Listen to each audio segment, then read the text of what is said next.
ધરમપુરના નાની વહિયાળ જલારામ બાપા મંદિર પાસે માછલી પકડવાની જાળમાં ફસાયેલા રસલ વાઇપર સાપનું રેસ્ક્યુ કરવામાં આવ્યું।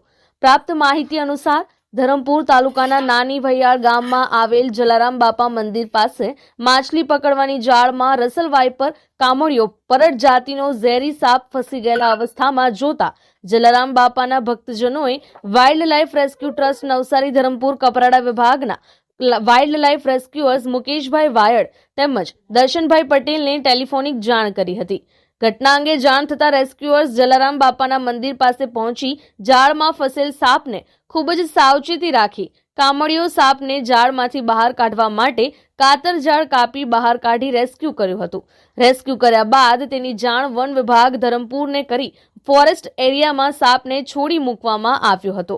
આવા વન્ય જીવ કશે પણ જાળ તેમજ ઇન્જર્ડ કે ઘાયલ અવસ્થામાં જોવા મળે તો ધરમપુર વન વિભાગને જાણ કરવી અથવા રેસ્ક્યુઅર્સ મુકેશભાઈ વાયડના મોબાઈલ નંબર 7990977336 અને 8469361533 પર સંપર્ક કરવો।